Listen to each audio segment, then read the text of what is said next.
आज मी ब्लूबेरी केकची half KGची order complete केलेली आहे आणि ती ऑर्डर मी कशी कंप्लीट केली हे तुम्हाला या व्हिडिओमध्ये शेअर केलं आहे.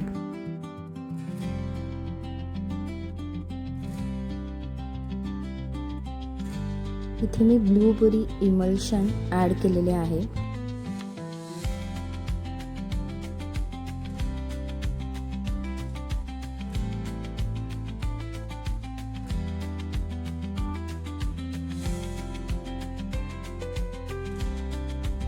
अशा प्रकारे केकचं बॅटर मी रेडी करून तो टोपामध्ये बेक करायला ठेवलेला आहे.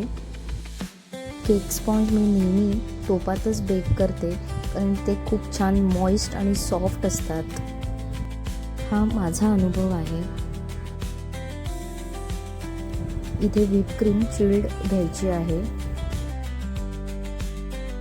क्रीम जेव्हा आपण बीट करतो तेव्हा ती पहिल्यांदा लो स्पीडवरच बीट करायची. त्याने काय होईल, आपली क्रीम अशी ड्राय होणार नाही आणि ती फाटणार देखील नाही. हे एक रिझन आहे मेन.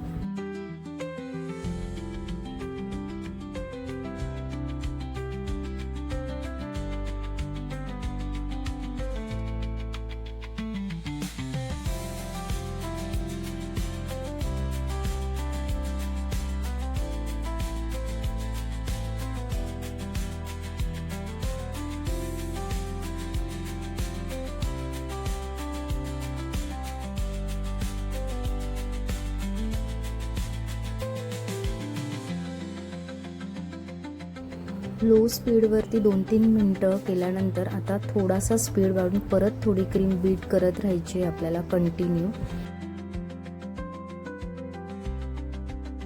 मध्ये मध्ये क्रीम ही स्पॅच्युलाने थोडीशी ढवळून घ्यायची आहे. त्याने काय होईल, सिमिलरली सगळी क्रीम एक व्यवस्थित बीट व्हायला मदत होईल.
हळूहळू आपली ही क्रीम आता बीट होते.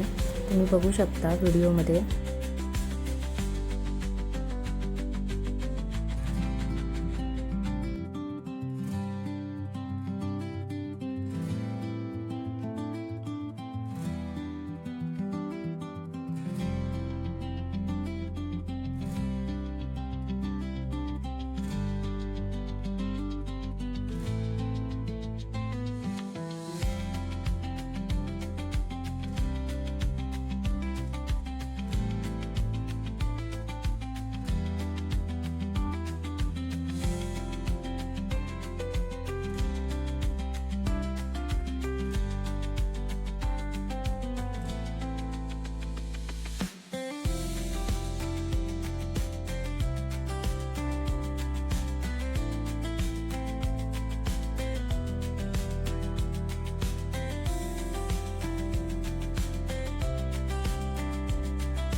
अशा पद्धतीने जर क्रीम बीट केली तर ही तुमची क्रीम कधीच ड्रायही होणार नाही आणि तिची शाईनही चांगली छान टिकून राहील. तुम्ही बघू शकता व्हिडिओमध्ये.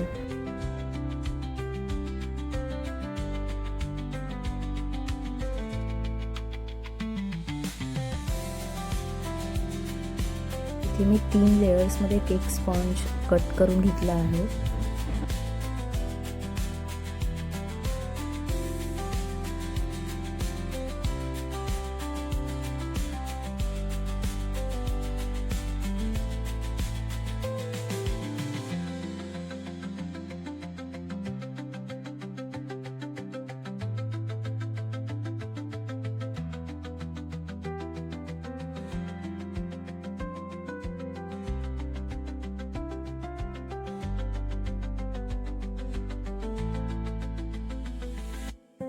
शुगर सिरपने केक स्पॉन्जला सोप करून झाल्यानंतर जेव्हा तुम्ही क्रीम अप्लाय करता तेव्हा ती क्रीम इव्हनली स्प्रेड करायची. म्हणजे जेवढा केकचा स्पॉन्जचा लेअर आहे तेवढीच क्रीम तुम्ही अप्लाय केली पाहिजे. आणि काय होईल, जेव्हा केक कट करतो तेव्हा ती इव्हनली आपल्याला दिसताना छान दिसते.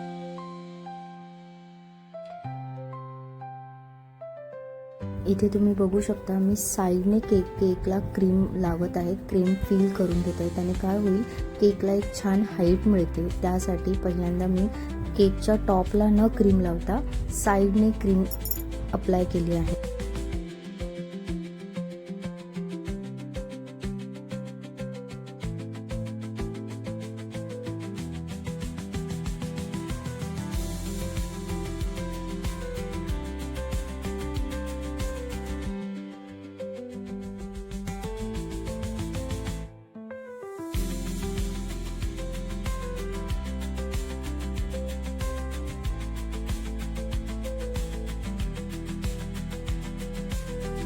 इथे टॉपला मी थोडंसं क्रीम अप्लाय करून केक पूर्ण क्रमकोट करून घेत आहे आणि तो 2 तासासाठी सेट करायला ठेवणार आहे.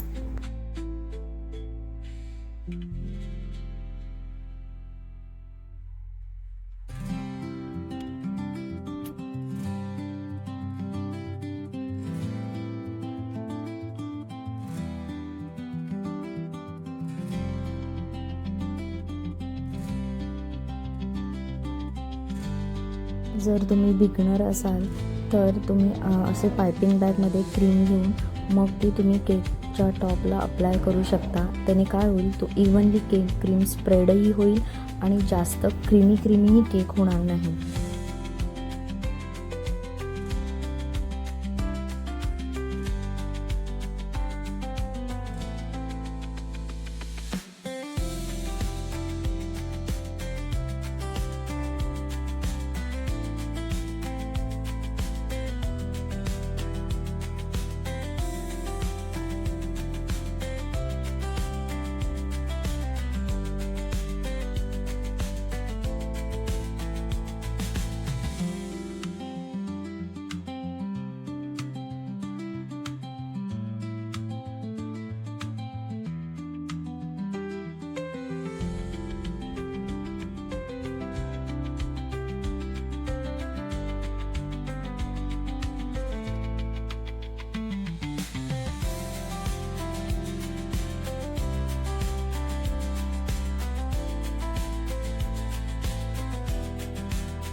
Mm-hmm.